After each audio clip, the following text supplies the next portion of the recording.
හොඳයි අද අපේ එළිදරව් 35 වන කොටසටයි පැමිණ සිටින්නේ. நல்லது, இன்றைக்கு வெளிப்படுத்தல் 35ஆம் பாகத்திற்குள் நாம் வந்திருக்கிறோம். වැදගත් දෙයක් මම කතා කරන්න යනවා අද. மிக முக்கியமான ஒன்றை குறித்து பேச போகிறேன் இன்று. පැටලු පැටවානන්ගේ සරණ මංගල්‍ය ගැන. அதாவது ஆட்டுக்குட்டியானவருடைய திருமணத்தை குறித்து பேச போகிறேன். ඉතින් පාස්ටර් ඔයා අමතක වුණාද? ஐயோ பாஸ், உங்களுக்கு மறந்து விட்டதா? ඔයා මේ බාබිලෝන් ගැන බලලා ඉන්න කියලා කිව්වා. நீங்க சொன்னீங்க பாபிலோனை குறித்து பார்த்து விட்டு வாருங்கள் என்று. ඉතින් අපි බාබිලෝන් ගැන අහන්න ලෑස්ති වෙලා ඇවිල්ලා ඉන්නේ. ஆவே நாங்கள் பாபிலோனை குறித்து கேட்க ஆயத்தமாய் வந்திருக்கிறோம். පොඩ්ඩක් ඉන්න. கொஞ்சம் பொறுங்கள். ගානට එතනට ගේන්නම්. சரியாக அந்த இடத்திலே கொண்டு வருகிறேன் உங்களை. මොකද දැන් අපි මොන ස්ථානයේද දන්නවද ඉන්නේ? இப்பொழுது நாங்கள் எந்த இடத்திலே இருக்கிறோம் தெரியுமா? දෙවියන් වහන්සේගේ අවසාන උදහස මේ පොළව මතට උන්වහන්සේ වගුරුමින් සිටිනවා.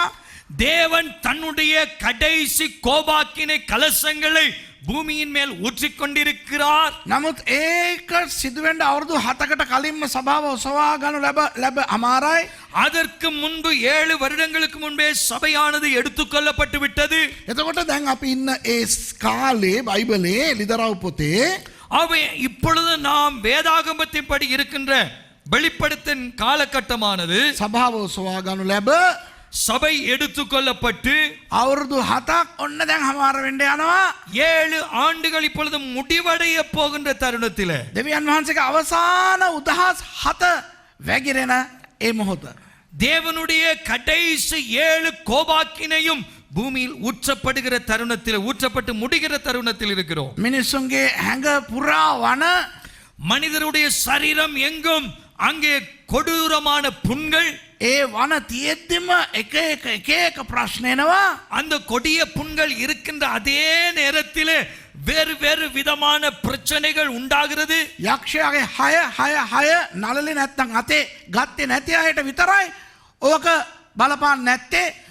பிசாசினுடைய இலக்கமாகிய 666 என்கிற இலக்கத்தை நெற்றியிலோ கையிலோ வாங்காதவர்களுக்கு மாத்திரமே அவற்றிலிருந்து ஒரு பாதுகாப்பு இருக்கிறது. එතකොට අනිත් සේරම අයට දැන් ජීවිතේ එපා වෙනවා. ஆகவே மற்ற அனைவருக்கும் வாழ்க்கை வெறுப்படைகின்றது. අන්තික්‍රිස්තුස් එපා වෙනවා. அந்தி கிறிஸ்துவை மீது வெறுப்பு உண்டாகிறது. ඒගොල්ලන්ගේ අර තුවාල වන තියෙද්දිම අතේ අරගෙන යන්න පුළුවන් ඔය ආයුධ අරගෙන ඔය අන්තික්‍රිස්තුස් එක්ක යුද්ධ කරමු කියලා ඒගොල්ලෝ එනවා. அவர்களுடைய புண்கள் வேதனையின் சூழ்நிலையின் மத்தியிலும் அவர்கள் தங்கள் ஆயுதங்களை தரித்தவர்களாக அந்த கிறிஸ்துவோடு யுத்தம் பண்ணுவோம் என்று வருகிறார்கள். හැබැයි එතන එනකොට ඒ අන්තික්‍රිස්තුස් පුදුමාකාර හාස්කම් කරලා මේ මිනිස්සුන්ව රවට්ටනවා. அந்த இடத்துல வருகிற பொழுது அந்த கிறிஸ்து மாபெரும் அற்புதங்களை செய்து அடையாளங்களை காண்பித்து இவர்களை வஞ்சிக்கிறான், ஏமாற்றி விடுகிறான். ඔහු කියනවා මිනිස්සුන්ට මේ සේරමටම හේතු ඔය පිටසක් ජීවීන් කියලා.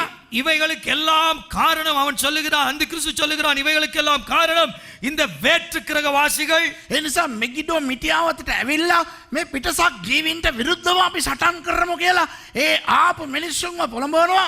ஆகவே அவன் சொல்லுகிறான், மெகிதோ இடத்திற்கு யாவரும் கூடி இந்த வேற்று கிரகவாசிகளாக சென்ற இவர்களோடு நாம் யுத்தம் பண்ணுவோம் என்று சொல்லுகிறான். අන්න ඒ අවස්ථාවේ තමයි 7 වෙනි දූතයා අවසාන උදහස වගුරන්නේ. හොඳේ. அந்த தருணத்திலேதான் கடைசி தூதன் 7வது கலசத்தை பூமியின் மேல் ஊற்றுகிறான். එතකොට තමයි ඔය 34 වෙනි කොටස අපි හමාර කරන්නේ. அந்த இடத்திலேதான் 34ஆம் பாகத்தை நாம் நிறைவு செய்திருக்கிறோம். දැන් 16 20 21යි මම කියවන්නම්. 16 20 21 நான் வாசிக்கிறேன். සියලු ද්වීපයෝ පලා ගියෝය, කඳුද නොපෙනී ගියේය, අහසෙන් මහත් ගල් වර්ෂාවක්ද මනුෂ්‍යයන් පිටට වැස්සේය. එහි එක ගල තලන්තයක් පමණ බරය. මනුෂ්‍යෝ ගල් වර්ෂාවේ පීඩාව නිසා දෙවියන් වහන්සේට අපහාස කළෝය. මක් නිසාද එහි පීඩාව ඉතා මහත්ය. தீவுகள் யாவும் அகன்று போயின, பர்வதங்கள் காணப்படாமற் போயின, தாளந்த நிறையான பெரிய கல்மழையும் வானத்திலிருந்து மனுஷர் மேல் விழுந்தது. அந்த கல்மழையினால் உண்டான வாதை நிமித்தம் மனுஷர்கள் தேவனை தூஷித்தார்கள். அந்த வாதை மகா கொடிதாயிருந்தது. දැන් මේ මිනිස්සුන්ගේ ඇඟවලට විශාල ගල් එහෙම වැටෙනවා. இப்பொழுது இந்த மனிதர்களுடைய சரீரங்கள் மேலே பெரிய கற்கள் விழுகிறது. නිකම්ම ඇඟ පුරා වන. சும்மாவ ஏற்கனவே அவர்களுக்கு சரீரம் முழுவதும் கொடிய புண்கள். ඇඟේ හැම තැනම රිදෙනවා. சரீரம் முழுவதும் எல்லா இடங்களிலும் வலிக்கின்றது. ඇතුලෙත් නිකන් උණ ගතිය හෙම්බිරිස්සාව වගේ ඔළුව කැක්කුම බඩේ කැක්කුම මේක දරා ගන්න බැරුව මිනිසුන්ට ඕනේ මැරෙන්න. அவர்களுக்குள்ளேயும் சரீரத்திலே காய்ச்சல் தலைவலி போன்று அங்கே தடிமன் போன்று வயிறு வலிக்கிறது, சரீரம் நோகிறது, மனிதர்கள் மரித்தால் போதும் என்ற நிலையில இருக்கின்றார்கள். ඒ උනාට ඒගොල්ලෝ කොච්චර උත්සාහ කරත් මැරෙන්නේ. ஆனால் அவர்கள் எவ்வளவு முயற்சித்தாலும் அவர்களால் மறிக்க முடியவில்லை. දැන් ගල් වරුසා වහිනවා. இப்பொழுது கல்மழை பெய்கிறது. ගල් කියලා කියන්නේ ගල් වර්ෂා කියන්නේ මේ එක තලන්තයක් කියන්නේ මෙන්න මෙච්චර සයිස් ගල් වැටෙන්නේ. அதாவது கல்மழை என்று சொன்னால் ஒரு தாளந்து நிறை என்று சொன்னால் இந்த அளவு பெரிய கல் ඉතින් මිනිස්සු அவர்கள் மேல் விழுகிறது. ඉතින් මිනිස්සු හිතලා ඇති හරි ඕවා හරි වැටෙනවා ඕකට හරි ගිහිල්ලා අපි ඔළුව දීලා ඔහොම හරි ඔළුව පැල්ල මැරෙමු කියලා. இப்போ மனிதர்கள் என்ன நினைக்கிறார்கள், சரிடாப்பா இந்த மலையிலாவது போய் கல்மலையில தலையை கொடுத்து அடி வாங்கி செத்து போவோம் என்றாவது அதற்கு போகிறார்கள். ගල් ඇඟට වැටෙනවා. சரீரத்திலே கல் விழுகிறது, ඔළුව පැලෙනවා. தலை உடைகிறது, තව තව වන වෙච්ච ඇඟ තව තුවාල වෙනවා. கொடிய புண்களினாலே பாதிக்கப்பட்ட சரீரம் இன்னும் புண்களாகிறது, காயப்படுகிறது. හැබැයි මැරෙන්නේ. ஆனால் சாகவே சாவதில்லை இவர்கள். මිත්‍රෝර්ණී සමහර වෙලාවට අපිට මේ සර්පයෝ අහුනාම අපි උංග මරනවා. சில வேளையிலே அன்பானவர்களே நமக்கு இந்த பாம்பு சர்ப்பம் கிடைத்தால் நாம் கொன்று விடுகிறோம். සමහර වෙලාවට ඔයගලන්ට ඔයගොල්ලෝ අත්දැකලා ඇති උංග කොච්චරම් ගහලා ගහලා ගහලා මැරුවත් උන්ට ලේසියෙන් පණ යන්නේ නැති අවස්ථාව. சில வேளை உங்களுக்கு அனுபவம் இருக்கலாம், அந்த பாம்பை அடித்து எவ்வளவு அடித்தாலும் அதனுடைய உயிர் போகாது. දැකලා තියෙනවද? ඒ වගේ අත්දැකීම් ඔයගලන්ට තියෙනවද? அப்படிப்பட்ட அனுபவம் உங்களுக்கு இருக்கிறதா? අන්න ඒ වගේ මිනිස්සුන්ට වෙනවා කියන්නේ හිතලා බලන්නකෝ. அப்படிப்பட்ட அனுபவம் மக்களுக்கு நடக்கு, நினைத்து பாருங்களேன். ඔන්න ඔතෙන්දී පොඩ්ඩක් අපි අපේ අවධානය වෙන තැනකට යොමු කරමු. හොඳේ? இப்போ இந்த இடத்திலே நாம் நம்முடைய அவதானத்தை வேறு திசையை நோக்கி திருப்புவோம். මිනිස්සු දැන් දෙවියන් වහන්සේට අපහාස කර කර ඒ වගේ තත්ත්වයේ ඉන්නකොට மனிதர்கள் தேவனை தூஷித்து அந்த சூழ்நிலையில வேதனையில் இருக்கிற பொழுது ඒ මොහොතේම அதே நேரத்திலே අපි පරිච්ඡේද දෙකක් පහු කරගෙන යන්න යනවා. நாம் 2 அதிகாரங்களை தாண்டி போகிறோம். ඇයි දන්නවද? ஏன் தெரியுமா? ඒ පරිච්ඡේද දෙක පහු කරලා ගිහිල්ලා පද කීපයක සිදුවෙන සිදුවීම් වලට පස්සේ තමයි මේ අපි පහු කරගෙන යන පරිච්ඡේද දෙක තියෙන්නේ. ஏன் என்று சொன்னால் நாம் தாண்டி சென்று பார்க்க போகிற அந்த அடுத்த அதிகாரத்தின் வசன நிறைவேறுதலின் பின்புதான் முன்பு இருக்கிற 2 அதிகாரங்களுடைய சம்பவங்கள் நடைபெற போகிறது. ඔයගොල්ලෝ අහන්න පුළුවන් ඉතින් ඇයි බයිබලේ එහෙම ලියලා තියෙන්නේ? நீங்க கேட்கலாம், அப்ப ஏன் வேதாகமம் இப்படி எழுதப்பட்டிருக்கிறது? මේ පොළොවේ දැන් 16 ඉවර වෙනකොට 17 පටන් ගන්නවා පොළොවේ. இந்த பூமியிலே 16ஆம் அதிகாரம் முடிகிற பொழுது 17ஆம் அதிகாரம் தொடங்குகிறது. අපි පොඩ්ඩක් පොළොවෙන් ස්වර්ගයට යමු. இப்போ நாம் பூமியிலிருந்து கொஞ்சம் பரலோகத்திற்கு போவோம். මේ වගේ මිනිස්සු ගල් වර්ෂාවට අහුවෙලා වන වෙච්ච ඇඟ පිට දෙවියන් වහන්සේට අපහාස කරගෙන ඉන්නේ මේ මොහොතේම இப்படியாக மனிதர்கள் கொடிய புண்களினாலும் கல்மலையினாலும் பாதிக்கப்பட்டு வேதனையோடு தேவனை தூஷித்துக் கொண்டிருக்கிற இந்த சூழ்நிலையிலே ස්වර්ගයේ මොකද්ද වෙන්නේ? பரலோகத்திலே என்ன நடக்கிறது? ඒ ගල් වර්ෂා වැස්සයින් පසු මින් පසු இந்த புண்கள் கல்மலை இவைகளின் பின்பு ස්වර්ගයේ සිටින මහත් සමූහයකගේ හඬමෙන් මහත් හඬක් මට ඇහුණේය. ඔහු කතා කොට හාලෙලූයා! ගැලවීමද මහිමයද බලයද අපගේ දෙවියන් වහන්සේට අයිතිය. இவைகளுக்கு பின்பு பரலோகத்தில் திரளான ஜனக்கூட்டம் இடுகிற ஆரவாரத்தை கேட்டேன். அவர்கள் அல்லேலூயா, இரட்சணியமும் மகிமையும் கனமும் வல்லமையும் நம்முடைய தேவனாகிய கர்த்தருக்கே உரியது. அவருடைய நியாய தீர்ப்புகள் சத்தியமும் நீதியுமானவைகள். මක් නිසාද උන්වහන්සේගේ විනිශ්චය සැබෑය ධර්මිෂ්ඨය?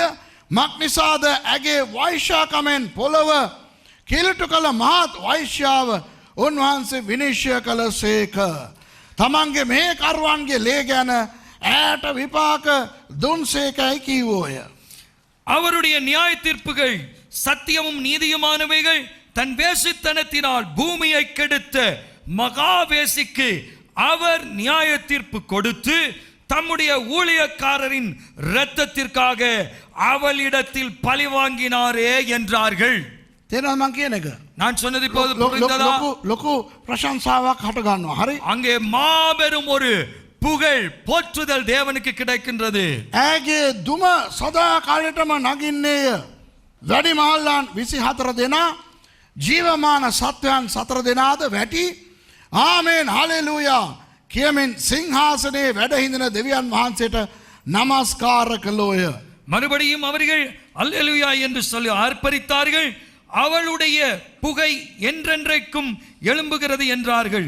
24 மூப்பர்களும் 4 ஜீவன்களும் வணக்கமாய் விழுந்து ஆமேன் அல்லேலூயா என்று சொல்லி சிங்காசனத்தின் மேல் வீற்றிருக்கும் தேவனை தொழுது கொண்டார்கள்.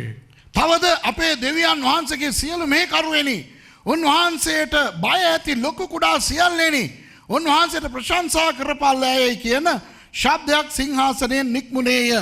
மேலும் நமது தேவனுடைய ஊழியக்காரரே, அவருக்கு பயப்படுகிற சிறியோரும் பெரியோருமானவர்களே, நீங்கள் யாவரும் அவரை துதியுங்கள் என்று ஒரு சத்தம் சிங்காசனத்திலிருந்து பிறந்தது.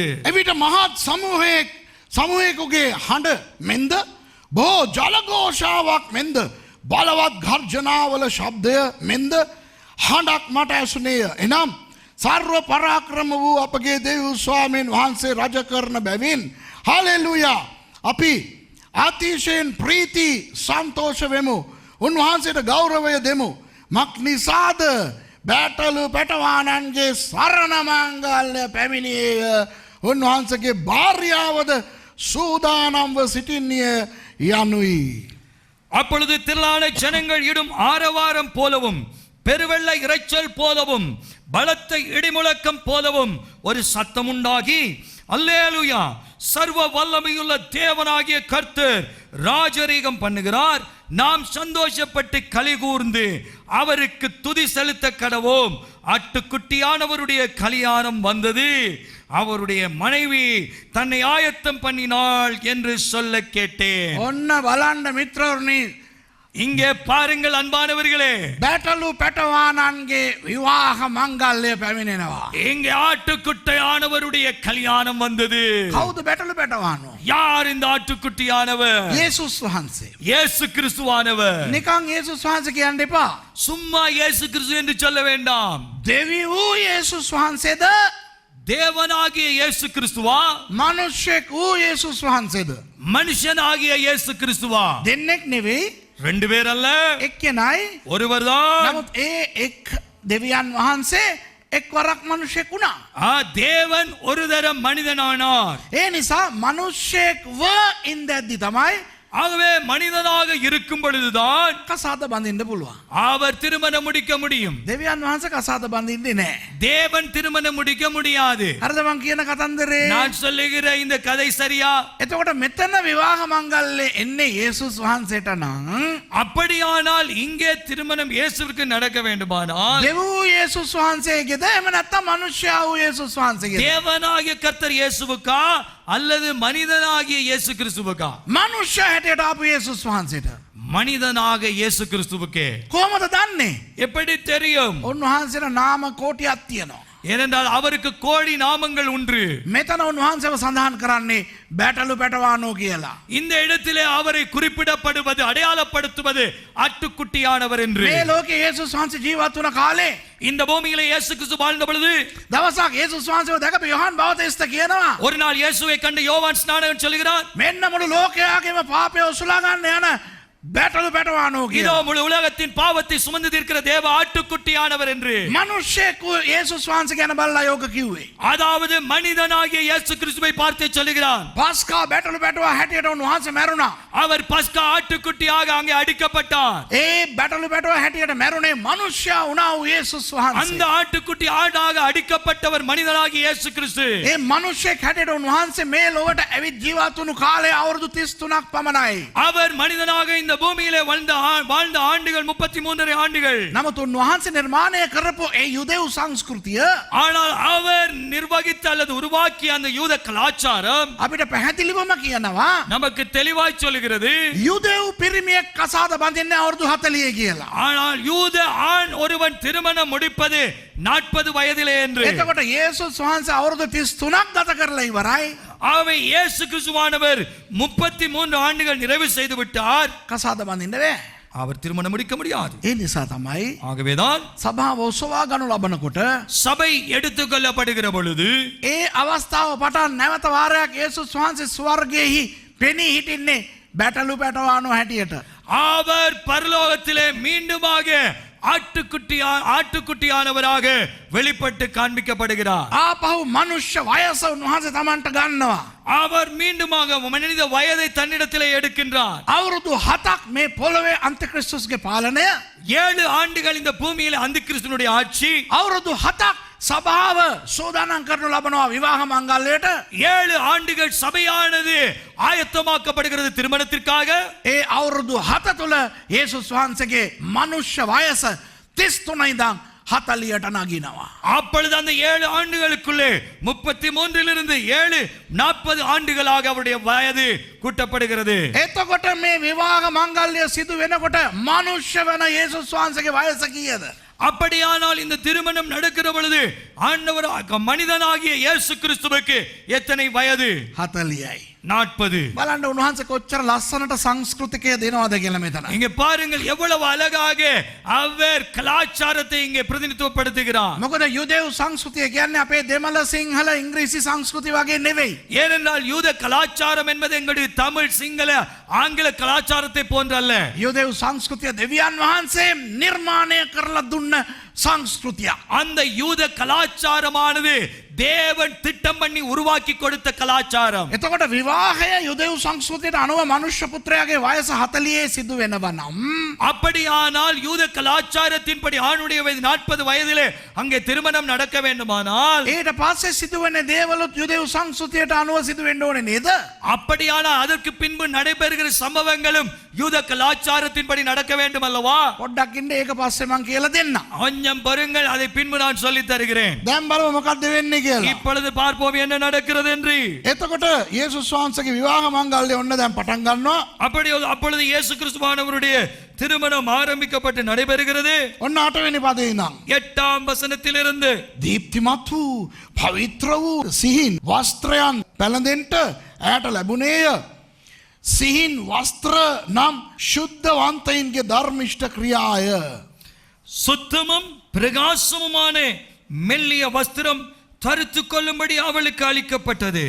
அந்த மெல்லிய வஸ்திரம் பரிசுத்தவான்களுடைய நீதிகளே. මොකද්ද ශුද්ධවන්තගේ ධර්මිෂ්ඨකම කියන්නේ මෙතන?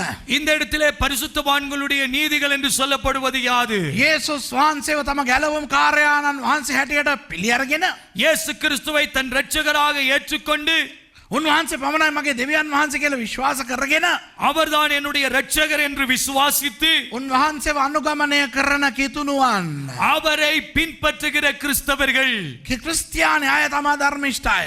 கிறிஸ்தவர்கள் தான் நீதிமான்கள். ධර්මිෂ්ඨකම කියන්නේ ක්‍රියා නෙවෙයි.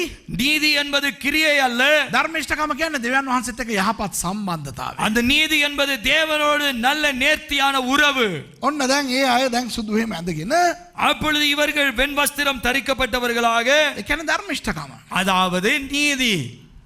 දැන් 9 තවද 9 වසனம். බැටළු පැටවානන්ගේ සරණ මංගල්‍ය කෑමට කැඳවන ලද්දෝ වාසනාවන්තෝය කියා ලියාපන්නයි ඔහු මට කීවේය.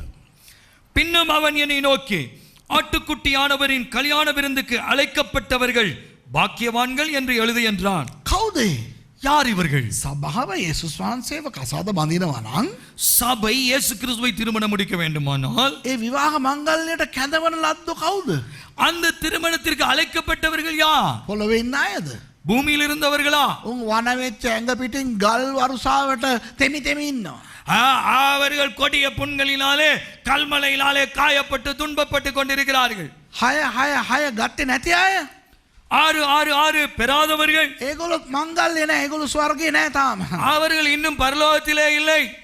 ඒගොල්ලෝ පල්ලෙහා ඉඳන් හැබැයි ගල් වරුසාවට ඒගොල්ලෝ අහුවෙන්නේ නෑ. වනවලට අහුවෙන්නේ නෑ. ඒක බයිබලේ වැළුවනේ අපි. அவர்கள் கல்மலையிலே பாதிக்கப்படுவதில்லை.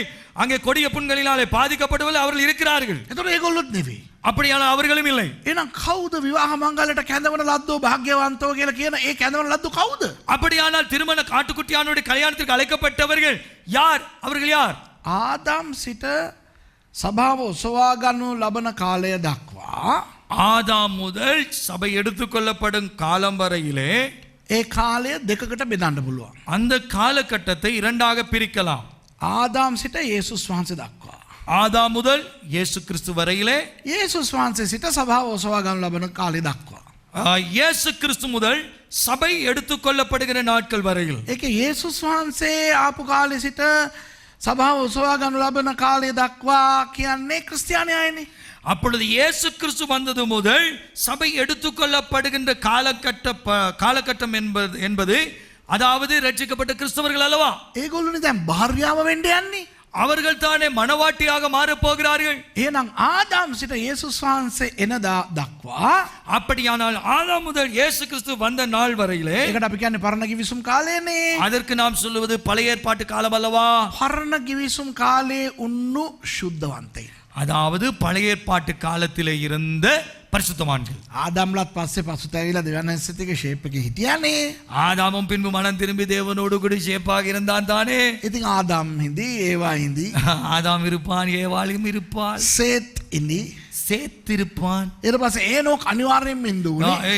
ஏனோக்கு கட்டாயமா இருப்பார். මේ ඒනොක් ඉඳිද මන් දන්නේ නැහැ. නමුත් අර ඒනොක් இந்த ஏனோக்கு இருப்பானோ தெரியாது, அந்த ஏனோக்கு கட்டாயம் இருப்பார். එතකොට මේ නෝවා ඉඳි, நோவா தாத்தா அவர் இருப்பார், ආබ්‍රහම් ඉඳි, ஆபிரகாம் இருப்பான், ඊසාක්ලා යාකෝබ්ලා ඉඳි, ஈசாக்கு யாக்கோபுக்கள் இருப்பார்கள், යෝසේප් අනිවාර්යෙන්ම ඉන්න ඕනේ. யோசேப்பு கட்டாயம் அங்கே இருக்க வேண்டும், මෝසෙස් මිරියම් ආරෝන් ඉන්න ඕනේ, மோசே மிரியாம் ஆரோன் යෝෂුවා ඉන්න ඕනේ. யோசுவா இருக்க வேண்டும். ඒ කාලේ හිටපු බයිබලයට දෙවියන් වහන්සේට ගරු කරපු ඉස්රායල් මිනිස්සු ඉන්න ඕනේ. அந்த காலகட்டத்திலே வாழ்ந்த தேவனை மதித்த கௌரவப்படுத்திய பரிசுத்தவான் அவர்கள் அங்கே இருப்பார், இஸ்ரவேலர்கள் அங்கே இருப்பார்கள். දාවිද් ඉන්න ඕනේ. தாவீது இருக்க வேண்டும். එතකොට ප්‍රොපේතවරු ඉන්න ඕනේ. அப்போ தீர்க்கதரிசிகள் இருக்க வேண்டும். එලියා එහෙම ඉන්න ඕනේ.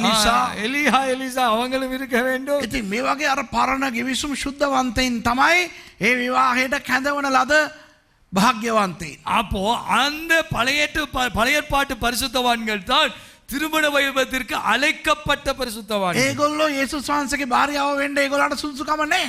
அவர்கள் இயேசு கிறிஸ்துவினுடைய மனைவாட்டியாக மாறுவதற்குரிய தகுதி அவர்களுக்கு இல்லை. මොකද ඒගොල්ලෝ පරණ කිවිසුමේ. ஏனென்றால் அவர்கள் பழைய ஏற்பாட்டில். නමුත් ඒ අය විශේෂ අය. ஆனால் அவர் விசேஷமானவர்கள். ඒ නිසා ඒ අය තමයි භාග්‍යවන්තෝ කියලා මෙතන කියලා තියෙන්නේ. அவர்களை தான் இங்கே பாக்கியவான்கள் என்று சொல்லப்படுகிறது. ඔන්න 10 ඉඳලා 10 කියවන්නම් මම. 10 வாசிக்கிறேன் நான். මේවා දෙවියන් වහන්සේගේ සැබෑ වචනයයිද ඔහු මට කීවේය. මම ඔහුට නමස්කාර කරන පිණිස ඔහුගේ පාමුල වැටුනෙමි. ඔහුද එසේ නොකරන්ට බලාගනින්න. මම නුඹේද යේසුස් වහන්සේගේද සාක්ෂිය දරන නුඹේ සහෝදරයන්ගේද හවුල් මෙහෙකරුවෙක් කිය. දෙවියන් වහන්සේට නමස්කාර කරපන්න. මක්නිසාද යේසුස් වහන්සේගේ සාක්ෂිය අනාගත වාක්‍යයේ ආත්මයයි මට කීවේය. அப்பொழுது அவனை வணங்கும்படி அவனுடைய பாதத்தில் விழுந்தேன். அவன் என்னை நோக்கி, இப்படி செய்யாதபடிக்கு பார், உன்னோடும் இயேசு கிறிஸ்துவை குறித்து சாட்சியிட்ட உன் சகோதரரோடும் கூட நானும் ஒரு ஊழியக்காரன்.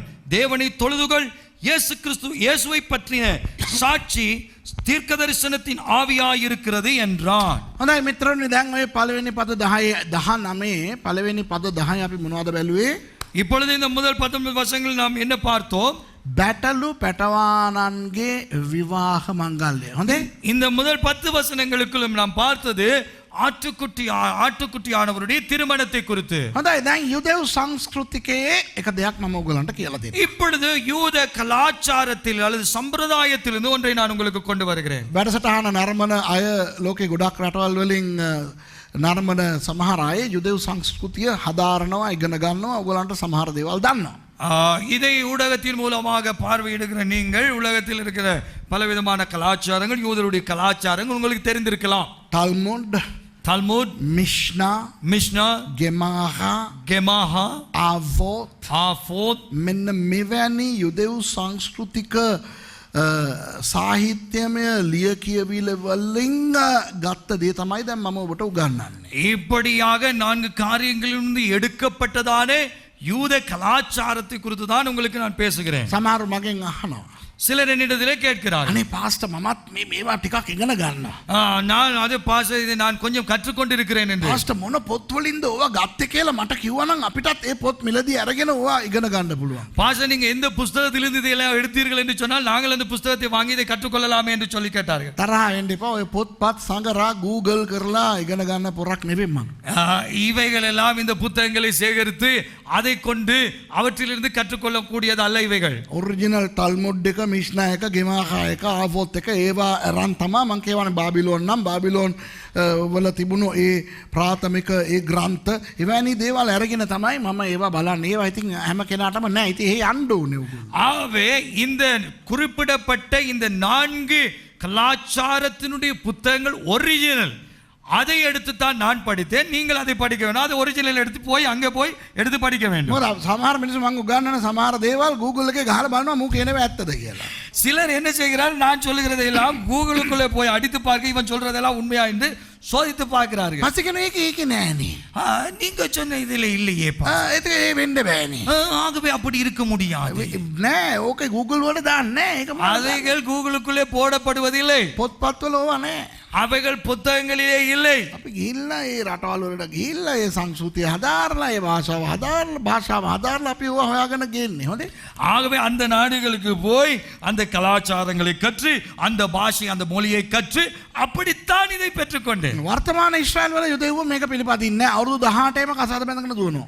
இப்போ நிகழ்கால யூதர்கள் என்ன இப்படி இதை கடைபிடிப்பதில்லை. அவர்கள் 18 வயதிலே திருமணம் முடிக்கிறார், ஓடி போகிறார், பலவிதம் நடக்கிறது. බයිබල් කාලේ යුදෙව්ව කොහොමද? வேதாகம காலகட்ட யூதர்கள் எப்படிப்பட்டவர்கள்? කසාදේ සිදු වෙන්නේ මනමාලයාගේ පියාගේ ගෙදර. திருமணம் நடப்பது மணவாளனுடைய தகப்பன் வீட்டிலே. ඒ කාමරයක තමයි විවාහ මංගල්‍ය පවත්වන්නේ. அந்த அறையிலே தான் திருமண வைபவம் நடக்கும். හොඳට අහගන්න. நன்றாய் கேட்டுக்கொள்ளுங்கள். මේ දෙසැම්බර්නේ අද නේද? இது டிசம்பர் மாதம் அல்லவா? අපි කියමු දෙසැම්බර් 7 වෙනිදා ගජේන්ද්‍රන් කියන යුදෙව් කොල්ල කසාද බඳිනවා. இப்போ வைத்துக்கொள்ளும் டிசம்பர் 7ஆம் தேதி கஜேந்திரன் என்ற இந்த வாலிபன் திருமணம் முடிக்க போறான். யூத முறைப்படி யூதன் திருமணம் முடிக்க போகிறான். හරිද? சரியா?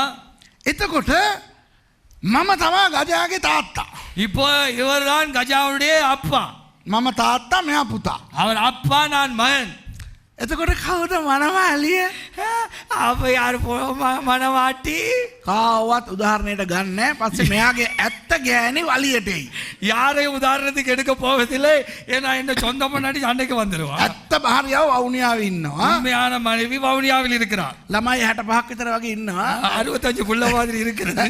අහන්නකෝ දැන් கேளுங்கள். දැන් මේ ගජේන්ද්‍රන් පුතාගේ වෙඩින්ස් එක තියෙන්න යන්නේ 7 වෙනිදා. හොඳේ. இப்போ கஜேந்திரன் மகனுடைய வெட்டிங்ஸ் இருப்பது 7ஆம் தேதி. පළවෙනිදා ඉඳන්ම රිසෙප්ෂන්. முதலாம் தேதியிலிருந்து அங்கே ரிசெப்ஷன். දැන් අපේ කසාදවල එහෙම නෙවෙයිනේ. நம்முடைய திருமணங்களில் அப்படி இல்லையே. යම් දවසක විවාහ මංගල්‍ය ஒரு நாள் ஏதோ ஒரு நாளிலே திருமண வைபவம். උදේ හරි හවස හරි කසාද බඳිනවා. காலையிலோ மாலையிலோ திருமணம் முடிப்பான். පස්සේ කොහරි හොටෙල් එකට ගිහිල්ලා කෑමක් දෙනවා රිසෙප්ෂන් කියලා. அங்கே ரிசெப்ஷன் என்று சொல்லி ஒரு ஹோட்டலில் கொண்டு போய் சாப்பாடு கொடுப்பார்கள். ඉතින් අපි කසාදෙට ගිහිල්ලා මහන්සි වෙලා අර දීපු කේක් එකත් කාලා ජූස් එක බීලා நாங்க கஷ்டப்பட்டு கல்யாணத்துக்கு போய் கொடுத்த கேக்கை சாப்பிட்டு குடுக்கிற ஜூஸை குடித்து රිසෙප්ෂන් හෝල් එකට යනවා. ரிசப்ஷன் ஹாலுக்கு போவோம். දැන් කෑම ඔක්කොම ලෑස්ති කරලා තියෙනවා. இப்ப சாப்பாடெல்லாம் ஆயத்தமா இருக்கிறது. බඩගිනි නැති කාටත් ඒව දැක්කම බඩගිනි එනවා. பசி இல்லாதவனுக்கு இதெல்லாம் பார்க்கும்போது பசி வருகிறது. දැන් අපි ගිහිල්ලා ඉඳගෙන ඉන්නවා. දැන් එන්න කියයි දැන් එන්න කියයි දැන් එන්න කියයි. நாங்க இப்ப போய் உட்கார்ந்துருக்கோம். இப்ப கூப்பிடுவாங்க சாப்பாடுக்கு இப்ப கூப்பிடுவாங்க. පස්සේ අර අඳුරන එක්කෙනා කියන අහන මොකද මේ පටන් ගන්න කීයටද කෑම? யாரோ தெரிந்த ஒரு இடத்துல கேட்போம், இப்ப எத்தனை மணிக்கு சாப்பாடு தொடங்கும்? එතකොට තමයි අපිට ගිනි ගෙඩිය දෙන්නේ. அவதான் அவருக்கு அந்த நெருப்பா கொடுப்பாங்க. මනමාලයයි ෆොටෝ ෂූට් එක කරලා ඇඳුම් මාරු කරලා ඇවිල්ලා එතනින් පස්සේ තමයි පටන් ගන්න. மணவாளனும் மணமாட்டி திருமணம் முடிந்து போட்டோ ஷூட் எல்லாம் எடுத்து அதெல்லாம் முடிந்து அவர்கள் சாப்பாட்டுக்கு வரும்போது தான் சாப்பாடு. කෙල්ලිය හිටපන්ක උන් එනකන් මේ බඩගින්නේ. இவனெல்லாம் வரும் வரைக்கும் ஐயோ காத்து கொண்டு இருக்க வேண்டுமே. උන් බදින්න අපි නහින්ද. அவன் கட்ட நமக்கு ஏற இங்க பசி. ඊට පස්සේ ගොඩෝ වෙලාවකට පස්සේ ඒගොල්ලෝ එනවා. දැන් ලස්සනට ඇඳගෙන මාර්ගල ෆ්‍රෙෂ් එකට එනවා. ரொம்ப நேரத்துக்கு அவங்க பாட்டி வாவுடுத்து ஃப்ரெஷ்ஷாக வருவாங்க ரெண்டு பேரும். ඉතින් අපි හිතාගෙනවා. அப்போ நாங்க சிரிப்போம். ඔක්කොම හිතන්නේ මනමාලයාවයි දැකලා hina වෙන්නේ කියලා. எல்லாரும் நினைக்கிறது மணவாளன் மணவாட்டியை பார்த்து இவன் எல்லாம் சிரிக்கிறாங்க. නෑ අම්මේ දැන් කන්න පුළුවන් කියලා hina වෙන්නේ. இவன் அதுக்கல்ல அப்பா இப்ப சாப்பிடலாம் அப்படி. හැබැයි ඇතුළට ඇවිල්ලා දැන් කන්න දෙන්නේ. அவன் வந்த பிறகு இவனை சாப்பாட போவிடுவது. අන්න කේක් එකක් කපන්න දෙනවලු. கேக் வெட்ட வேண்டும்.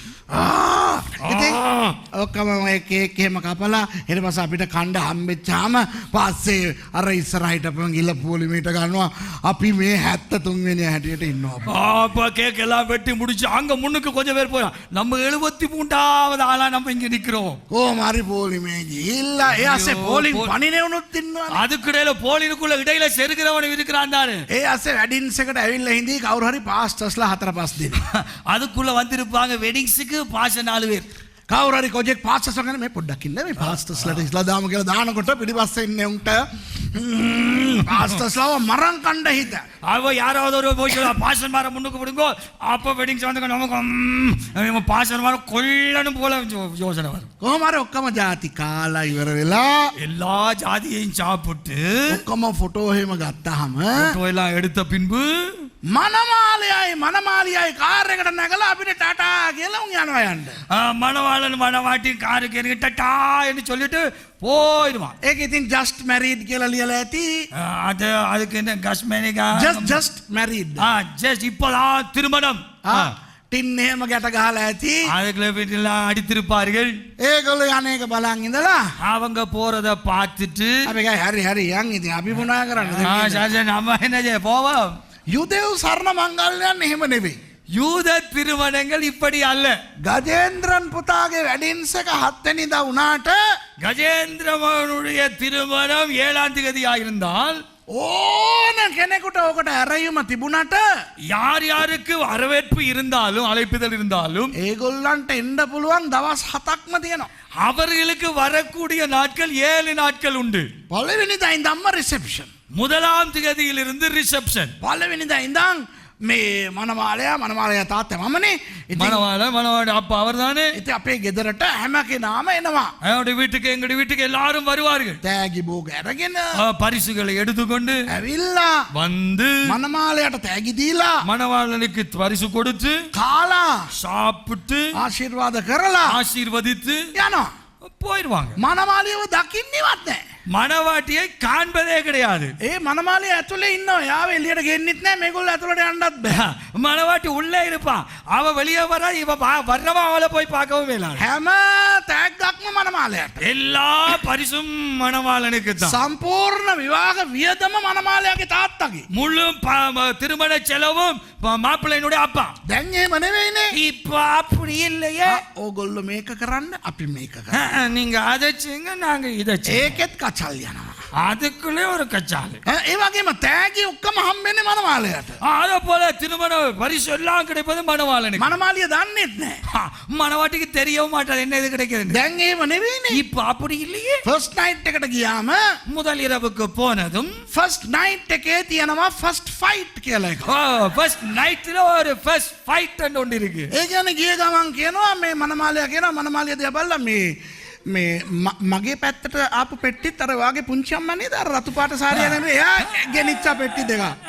மணவாளன் எந்த பக்கத்துக்கு வந்த ரெண்டு பரிசுல ரெண்டு பெட்டியும் கூட சின்னமா காரி சுருட்டிட்டு போன மாதிரி கண்ட. ඉතින් ඔයා එහෙම කියන්න එපා. ඉතින් අපේ කට්ටියත් ලොකු ගාණක් දාලානේ ඔක කරේ.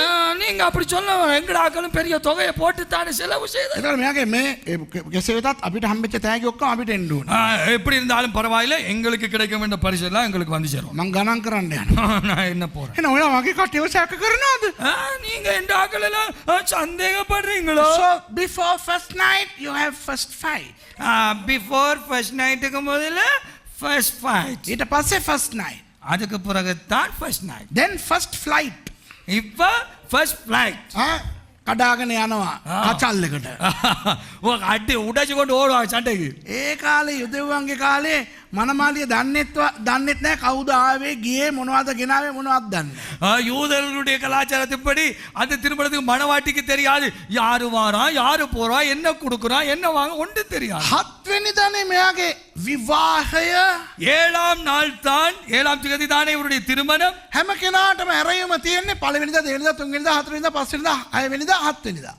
எல்லாருடைய வரவேற்பும் அழைப்புதலும் இருப்பது 1ஆம் தேதி 2ஆம் தேதி 3ஆம் தேதி 4ஆம் தேதி 5ஆம் தேதி 6ஆம் தேதி 7ஆம் தேதி. හැබැයි ஆனால் හත්වෙනිදා රැට 7ஆம் தேதி ராத்திரிக்கு විවාහ මංගල්‍ය සිදු කරනකොට திருமண வைபவத்தை நடத்தும் பொழுது ඒ තාත්තගේ ගෙදර කාමරේ ඇතුළට යන්න පුළුවන් කාටද කියලා මං කියන්නම්. தகப்பனுடைய அந்த வீட்டு அறைக்குள்ளே யாருக்கு முதல் போக முடியும் என்று நான் சொல்லுகிறேன். මමනේ ගජේන්ද්‍රන්ගේ තාත්තා. இவர் தானே மணவாளனுடைய அப்பா. මම இவர் ගජාගේ අම්මා. கஜாவுடைய அம்மா. මෙයාගේ අනිත් සහෝදර සහෝදරියන්. என்னுடைய மற்ற சகோதர சகோதரிகள். ඊට පස්සේ මෙයා බඳින්න යන ළමයා நான் திருமணம் முடிக்க போகிற பெண். එයාගේ අම්මා තාත්තා. அவளுடைய அம்மா அப்பா. එයාගේ සහෝදර සහෝදරියන්. அவளுடைய சகோதர சகோதரிகள். ඊට පස්සේ ඒ විවාහය කරන ඒ රබි නැත්තම් පූජකවරයා. அதன் பின்பு அந்த திருமண வைபவத்தை நடத்துகிற ரபி அல்லது ஆசாரியர். ඔය ටික තමයි විවාහ මංගල්‍ය සිදුවන ඒ කාමරේ ඉන්නේ. இதுதான் திருமணம் நடக்கின்ற அறைக்குள்ளே இருக்க வேண்டியவர்கள் இருப்பவர்கள். වෙන කොහෙවත් හෝල් අරගෙන වෙඩින්ග්ස් කරන්නේ නැහැ ඒගොල්ලෝ. அவர்கள் அங்கே திருமண மண்டபம் எடுத்து திருமணம் நடத்துவதில்லை. දේව මාලිගාවේ විවාහ කරන්නේ නැහැ. தேவனுடைய ஆலயத்திலே திருமணம் நடத்துவதில்லை. තාත්තගේ ගෙදර කාමරයක තමයි ඕක වෙන්නේ. தகப்பனுடைய வீட்டிலே ஒரு அறையிலே நடக்கும். ඒ වෙලාවේ ඒ පියාගේ නිවසට හැම කෙනාටම එන්න බෑ. அந்த நேரத்திலே அப்பாவினுடைய வீட்டுக்கு வேறு யாருக்கும் வருவதற்கு அனுமதி இல்லை. එන්න පුළුවන් එකම කට්ටියකට. வரக்கூடிய ஒரே ஒரு குழு தான் ගජේන්ද්‍රන්ගේ හොඳ හිතවත් යාළුවන්ට විතරයි. கஜேந்திரனுடைய மிக நெருங்கிய நண்பர்களுக்கு மட்டும். මනමාලයාගේ මිත්‍රයන්ට විතරයි එන්න පුළුවන්. மணவாளனுடைய நண்பர்களுக்கு மாத்திரம் தான் வர முடியும். එතකොට කාට හරි ඒ 7 වෙනිදා රෑ එන්න කියන ඇරයුමක් තියෙනවා නම් அப்படி யாருக்காவது அன்று 7ஆம் நாள் ராத்திரியிலே வருவதற்குரிய அழைப்பிதழ் இருந்தால் ඒක ලොකු ගෞරවයක්. அது ஒரு பெரிய கௌரவம். එනවා මං කියන එක. நான் சொல்கிறது விளங்குகிறதா? ඒක තමයි දැන් අපි බැලුවේ. அதைத்தான் நாங்கள் இப்பொழுது பார்த்தோம். ඒ අන්තිම අවුරුදු 7 ඉවර වුණාම அந்த கடைசி 7 ஆண்டுகள் முடிந்ததும் බැටළු පැටවනන්ගේ විවාහයට කැඳවනු ලබාපු අය භාග්‍යවන්තයෝ කියලා අපි බැලුවා නේද? ஆட்டுக்குட்டியாருடைய திருமணத்திற்கு அழைக்கப்பட்டவர்கள் பாக்கியவான்கள் என்று சொல்லப்பட்டு எழுதப்பட்டிருக்கிறது அல்லவா? ඕක තමයි හේතුව. இதுதான் அதுக்கு காரணம். ආබ්‍රහම්ලා දාවීද්ලා යෙසායාලා ඒ ප්‍රොපේතවරු ඒගොල්ලෝ සේරම හරි ආඩම්බරෙන් හරි ප්‍රීතියෙන් ඒගොල්ලෝ ඉන්නවා. ஆபிரகாம், ஏசாயா, தீர்க்கதரிசிகள், யாக்கோபு எல்லாம் மிக பெருமையோடு ஆடம்பரமாக வருவார்கள். මොකද ඒගොල්ලෝ මනමාලයාගේ මිත්‍රයන්. ஏனென்றால் மணவாளனுடைய நண்பர்கள் அவர்கள். දැන් ඔයගලන්ට තේරෙනවද?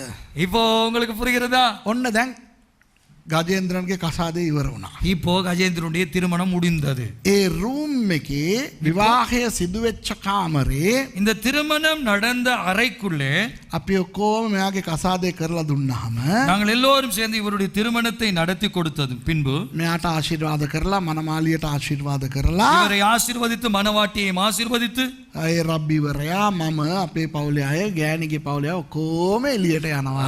ரபி தகப்பன் தாய் மணவாட்டியினுடைய தகப்பன் தாய் எல்லாரும் வெளியே போய் விடுவார்கள். මෙයයි මෙයාගේ මන භාර්යාවයි කාමරේ ඉන්නවා දොර වහ ගන්නවා. நானும் என்னுடைய மனைவி மறையில் இருப்போம், கதவு பூட்டப்படும். අපි ටික එළියේ. நாங்கள் எல்லாம் வெளியே. We are மற்றவங்க. outstanding people. நாங்கள் எல்லாம் Outstanding. வெளியிலே இருக்கிற மக்கள். දැන් සීන් එකක් තියෙනවා. இப்போ ஒரு சீன் இருக்கிறது. හෙට උදේ දැන් මේක රෑනේ සිදු වෙන්නේ. இது ராத்திரியில தானே நடக்குது. හෙට උදේ நாளை காலையிலே මනමාලයා එයාගේ අලුත් බැඳ භාර්යාව හැරෙන්න ඉස්සෙල්ලා මෙයා හැරෙන්න ඕනේ. இப்போ மணவாளன் அதாவது மாப்பிள்ளை மணவாட்டி எழும்பும் முன்னதாக காலையில முதலாவது எழுந்திருக்க வேண்டும். හදිසියවත් ගෑණි හැරුණත් එයා හැරුණ නෑ වගේ බොරුවට නිදාගෙන ඉන්න ඕනේ. மணவாட்டி அதாவது திருமண பெண் மணவகள் தற்செயலாக முன்பு எழுந்தாலும் படுக்கையை விட்டு எழும்பக்கூடாது, தூங்குவது போல இருக்க வேண்டும் படுக்கையிலே.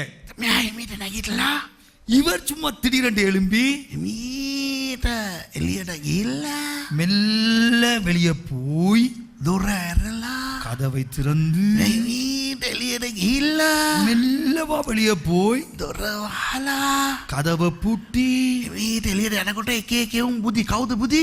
அங்கே வெளியில போய் பார்த்தா ஒவ்வொருத்தன் அங்கே தூங்கி கொண்டிருப்பான். யாரு? யார் யார்?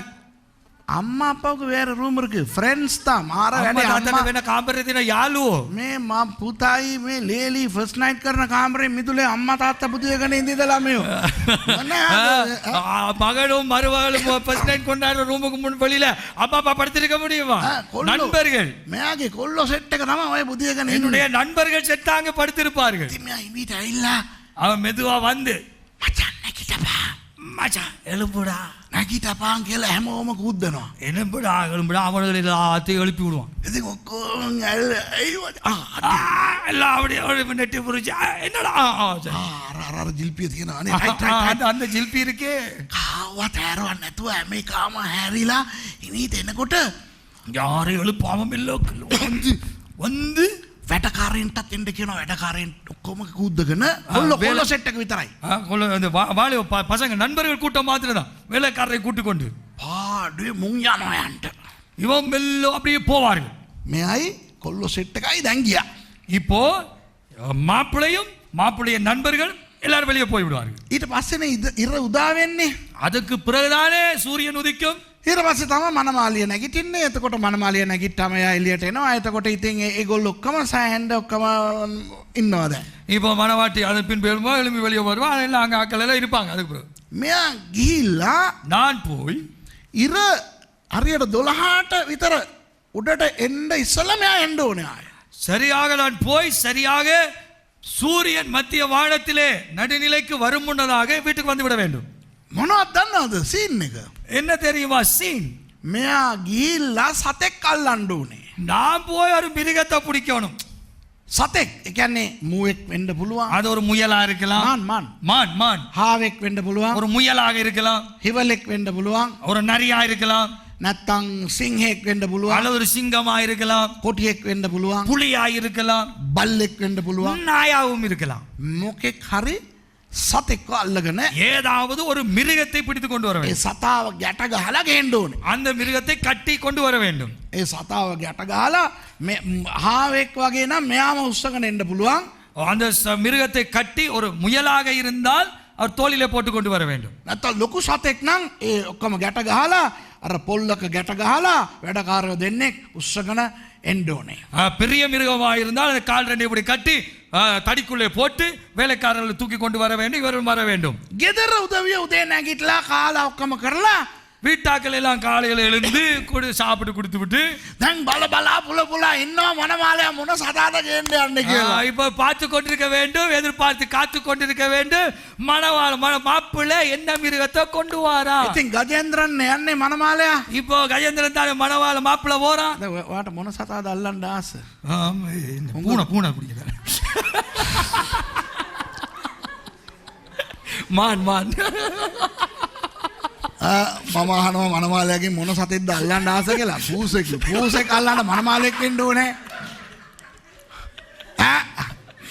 පූසු අල්ලන ක්‍රමේ දන්නවද? பூனை பிடிக்கிறது ஒரு முறை தெரியுமா? උන් අල්ලන්න ඕනේ. යංගන උන් ළඟට අල්ලගෙන ගෙනාවා. එතන කිසිම වීරකමක් නැහැනේ. பூனை புஷ்புசட்டு கூட பூனை வந்துடும். அங்க ஒரு வீரமும் இல்லை. ඒ කියන්නේ මොකටද දන්නවද මේ මනමාලයා සතෙක් අල්ලගෙන එන්න ඕනේ? ஏன் தெரியுமா இவர் போய் ஒரு மிருகத்தை பிடிக்க வேண்டும்? මෙයා අල්ලගෙන එන සතාට අනුව ඒගොල්ලෝ නිගමනය කරනවා මෙයා මෙයාගේ පවුල නඩත්තු කරයි කියලා. இவர் எந்த மிருகத்தை பிடிக்கிறாரோ அந்த மிருகத்தை வச்சுத்தான் இவன் ஒழுங்கா குடும்பம் நடத்துவாரா இல்லையா என்று தீர்மானிப்பார்கள். ඔයා පූසෙක් අල්ලගෙන ආවනම් ආපෝ ඒ ගෑණිට වස්ස ලැජ්ජාවක් නෝන්ඩි. பூனையை கொண்டு வந்தா அந்த மனுஷிக்கு கேவலம். මොකද ඒ කාලේ ලිඳ ළඟ සංගම් තිබුණානේ. அந்த காலகட்டத்திலே கிணத்தடி சங்கம் இருந்தது. ඉතින් කසාදයක් වෙච්චාම ඒ ලිඳ ළඟට ඒ කෙල්ල එන්න එපා. බවෝදයි නම් ලිඳට වතුර ගන්න යන්න එපා. திருமணம் முடிந்த பின்பு எப்படியாவது மனசி வரணும் கிணத்தடிக்கு. ඉතින් කොහොම තියේද මිසිස් ගජේන්ද්‍රන් ලිඳට එනකොට එක එක පුෂ් පුෂ් පුෂ් පුෂ් පුෂ් පුෂ් මියව් මියව් මියව් කියනකොට என்ன கேஸ் නේ. அப்ப கஜேந்திரன் மனுஷி கிணத்தடிக்கு வரும்பொழுது புஷ் புஷ் புஷ் மியா மியா மியா மியா இப்படி சொன்னா மனுஷிக்கு எப்படி இருக்கும்? කොහොමද බල්ලෙක් අල්ලගෙන ආවනම් நாயை பிடிச்சிட்டு வந்தா அப்படி இருக்கும்.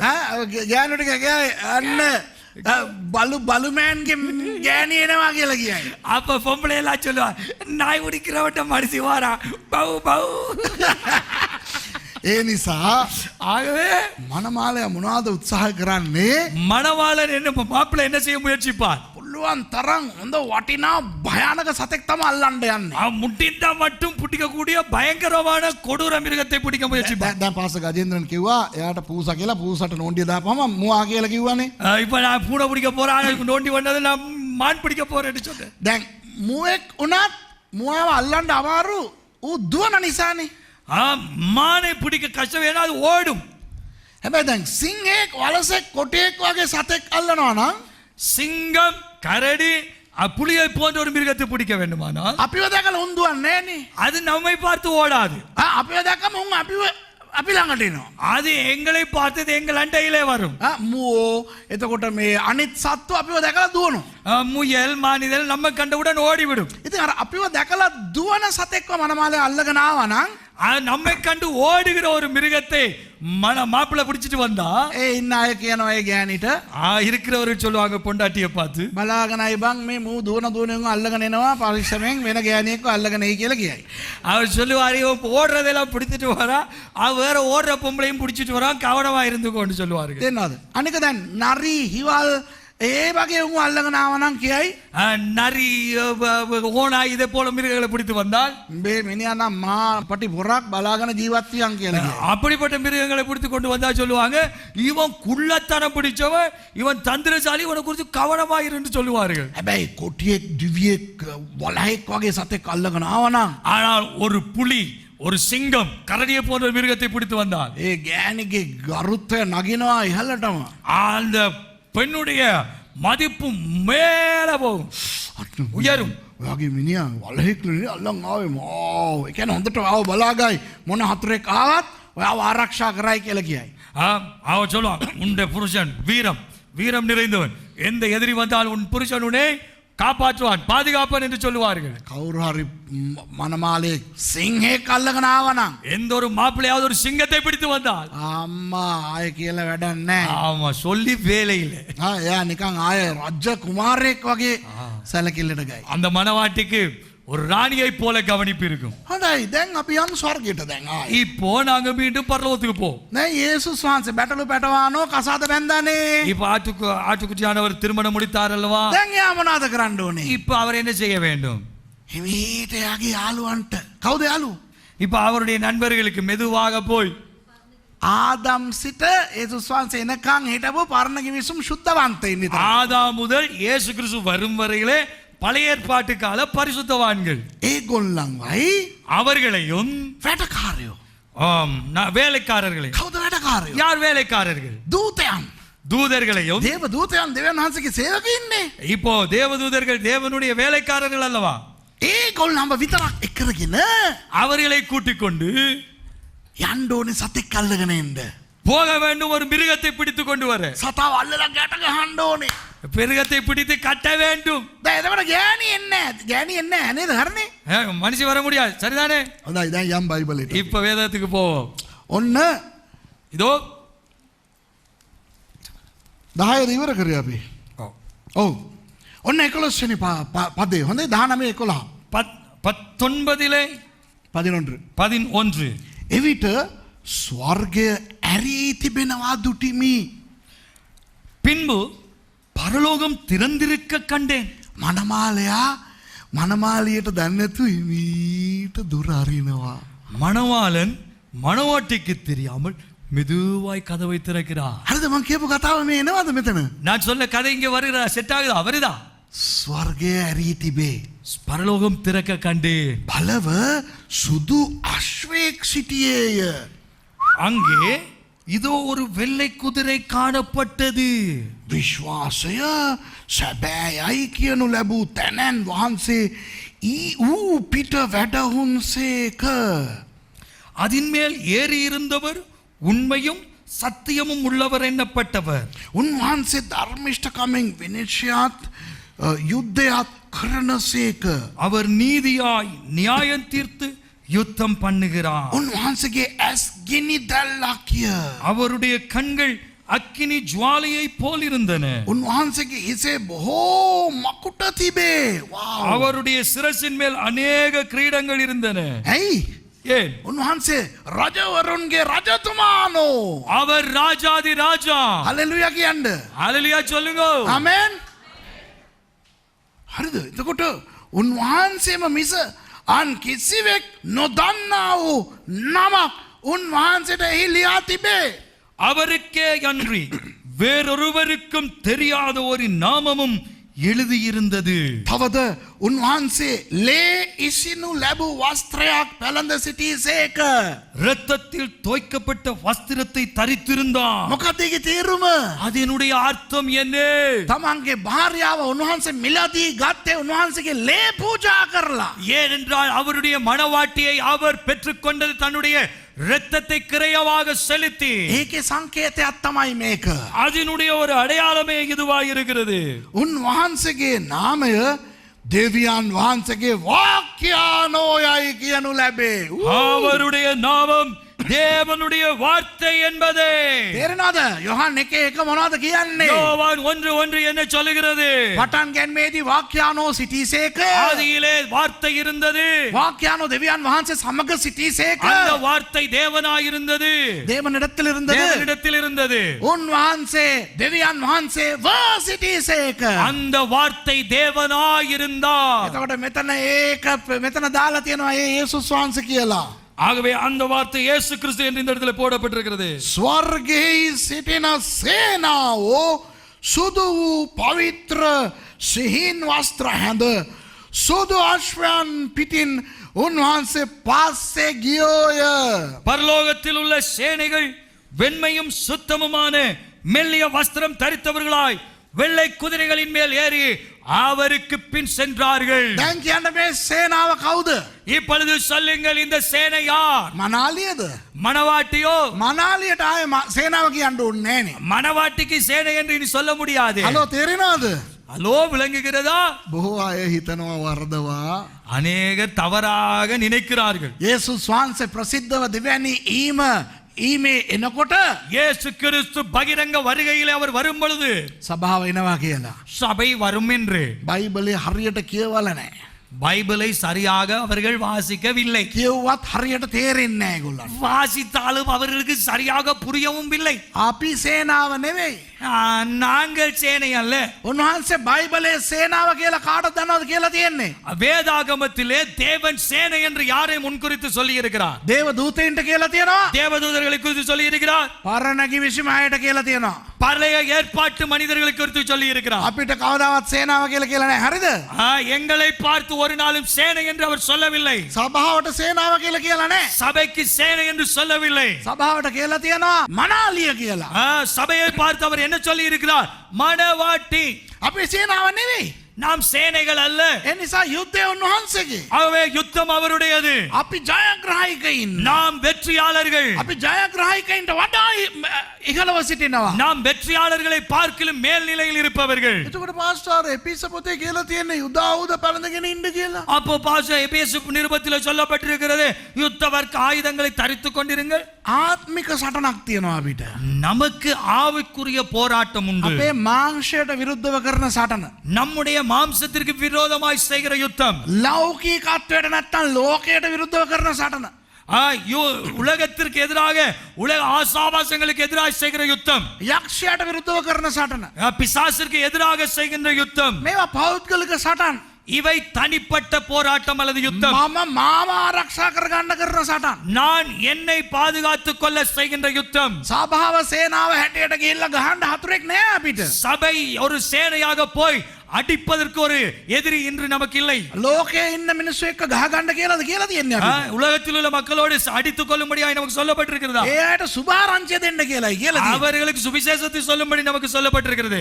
යක්ෂයාට විරුද්ධව ගිහිල්ලා ගහගන්න කියලාද කියලා තියෙන්නේ. பிசாசோடு போய் எதிர் அங்கே சண்டை பண்ணுங்கள் என்று சொல்லப்பட்டிருக்கிறதா? බයිබලේ කියලා තියෙනවා வேதம் சொல்லி இருக்கிறது. දෙවියන් වහන්සේට කීකරු වෙන්න தேவனுக்கு கீழ்ப்படிந்திருங்கள். යක්ෂයාට එරෙහිව සිට ගන්න කියලා කියලා තියෙනවා. பிசாசிற்கு விரோதமாய் எதிர்த்து நில்லுங்கள். එතකොට ඔහු පලායයි. அப்பொழுது அவன் ஓடி போவான். ඕගොල්ලෝ යකාට බය වෙලා දුවන එක නවත්තලා நீங்கள் பிசாசுக்கு பயந்து ஓடுவதை நிறுத்தி මේ නැවතිලා ඌ දිහා බලන්න. நின்று அவனை எதிர்த்து பாருங்கள். අපි බයිසිකලේ එලවගෙන යනකොට நாம் சைக்கிள் ஓட்டி கொண்டு போகிற பொழுது සමහර බල්ලෝ බලු පාත් දාගෙන පස්සෙන් දුවගෙන එනවා දැකලා තියෙනවා. சில நாய்கள் நாய்ப்பாட் போட்டு பின்னால துரத்தி கொண்டு வரும் தெரியுமா? සමහරලාට එවුන් පන්නගෙන ඇවිල්ලා පිටිපස්සෙන් එක්කන කකුලත් අල්ලන අවස්ථා තියෙනවා. சில நாய்கள் துரத்தி கொண்டு வந்து ஓடுகிறவருடைய காலையும் பிடிக்கிறது உண்டு. එතකොට ඒ බල්ලාට දෙන ට්‍රීට්මන්ට් එක මොනවද දන්නවද? அப்ப அந்த நாய்க்கு கொடுக்கிற ட்ரீட்மெண்ட் என்ன? වෙන මොනවත් නෙවෙයි. வேற ஒன்றுமல்ல. ඊළඟ සැරේ බල්ලා ගාගෙන ඌ පල්ලගෙන එනකොට அந்த நாய் திரும்ப அடுத்த முறை ஓடி வரும் பொழுது සංගාල බයිසිකලේ නවත්තන්නකෝ. சங் என்று சைக்கிள் நிப்பாட்டுங்க. නිකන් මම වෙන දෙයකට මේ බුරාගෙන ආවේ වගේ ඌ නිකන් ඔයාව දැක්කේ නෑ වගේ ඌ බලු සීන් එකක් දානවා. දැකලා තියෙනවද ඒක? பார்த்துருக்கிறீங்களா? அது ஓடி வந்து அப்படியே பிரேக் அடிச்சு நம்மளை காணாதது போல வேற ஏதோ பிரச்சனைக்கு வந்த மாதிரி அப்படியே போயிடும். අපිව යක්ෂයා පන්නන්නේ ඇයි දන්නවද? நம்மை பிசாசு ஏன் துரத்துகிறது தெரியுமா? අපි දුවනවනේ ඉන්න. நாம ஓடுறோம். හalleluya hallelujah hallelujah hallelujah ஹalleluya hallelujah hallelujah. ඒ ස්වාසිකනාමේ මාව බේර ගන්න ස්වාමීනේ. இயேசு நாமத்தை என்னை காப்பாத்தி காட்டுவரே. එතන යකා කියලා බය කර කර එනවා. அப்ப பிசாசு அப்படி අපි බල ගඟන දුවනවා. அப்ப நாம நாம ஓடுறது பின்னால. බයිබලේ කියලා තියෙනවා பைபிள் சொல்லுது නැවතිය යකෝ நில்லடா. යක්ෂයා දිහා බලලා හිටගන්නේ. பிசாசை பார்த்து எதிர்த்து நில்லுங்க. එතකොට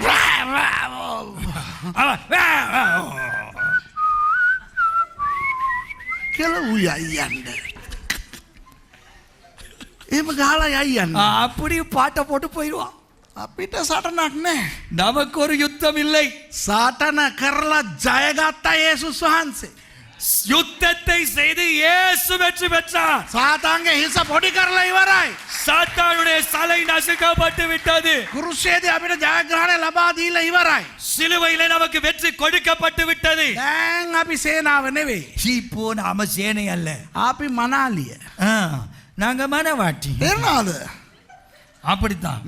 මගේ දේශනාවක් තියෙනවානේ මතෙව් 25 අර කන්‍යාව 10 දෙනා ගැන. என்னுடைய ஒரு பிரசங்கம் இருக்குது மத்தேயு அதிகாரத்தில் மத்தேயு 25 10 கன்னிகைகள் உவமை குறித்து. ඒකේ මනාලියෝ හැටියට අපි කොහොමද ඉන්න ඕනේ කියලා ඔක්කොම කියලා ඉවරයි.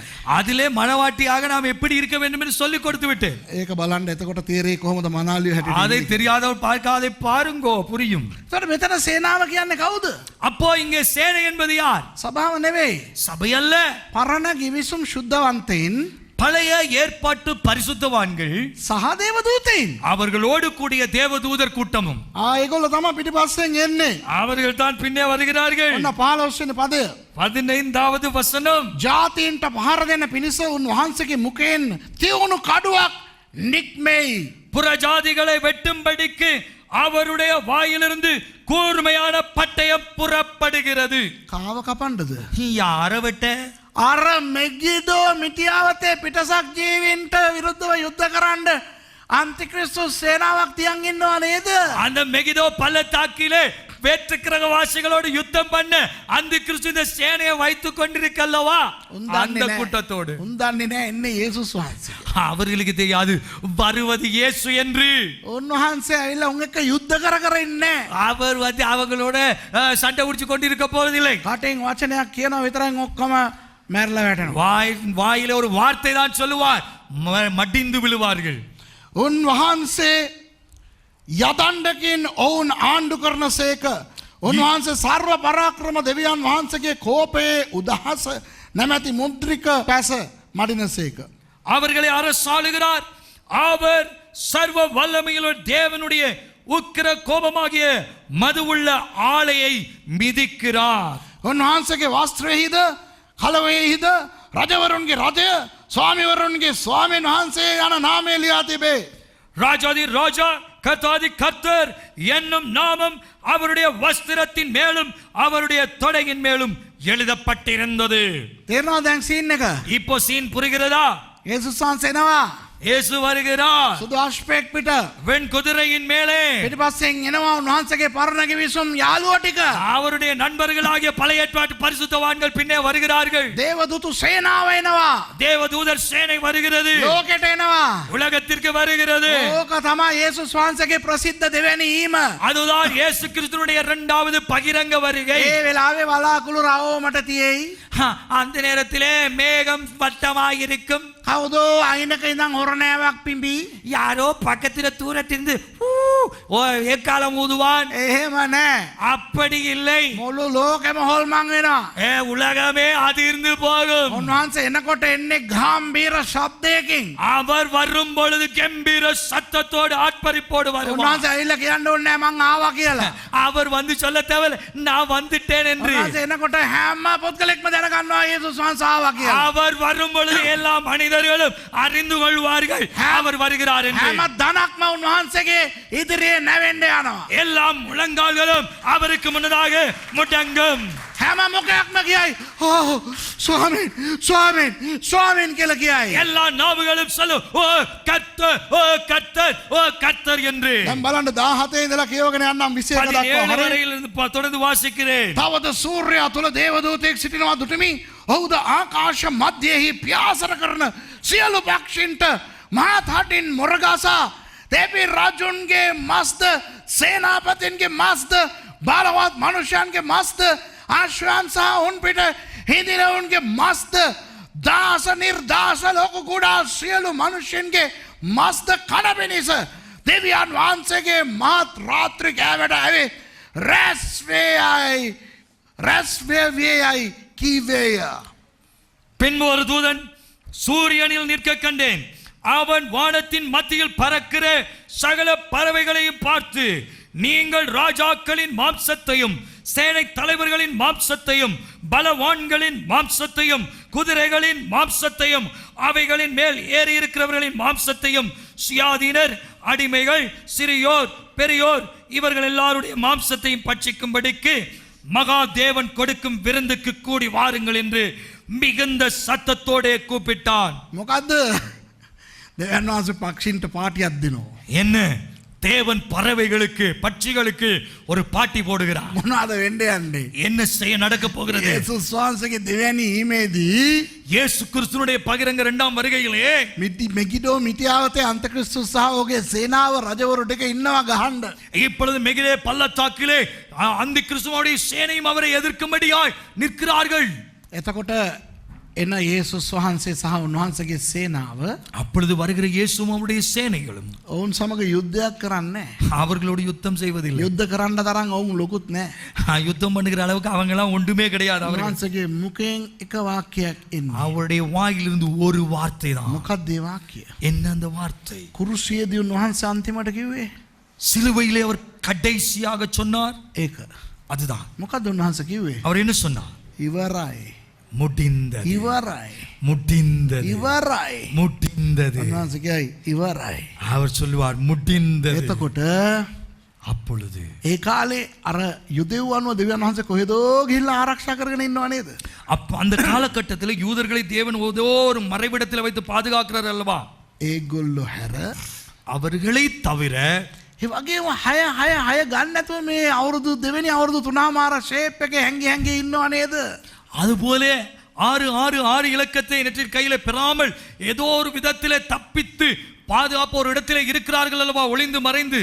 ඒ අයත් හැර அவர்களையும் தவிர අනිත් සියලුම මිනිස්සු மற்ற எல்லா மனிதர்களையும் මෙගිඩෝ මිටියාවතේ හිටපු සේනාව විතරක් නෙවෙයි, மெகிடோன் பள்ளத்தாக்கிலே இருந்த சேனைகள் மாத்திரமல்ல, මුළු ලෝකෙම ඉන්න මිනිස්සු முழு உலகத்திலேயும் இருக்கிற மனிதர்கள் ඉන්න තැන්වල මැරිලා වැටෙනවා. இருக்கின்ற இடங்களிலே மரித்து விழுவார்கள். මැරිලා වැටෙනවා.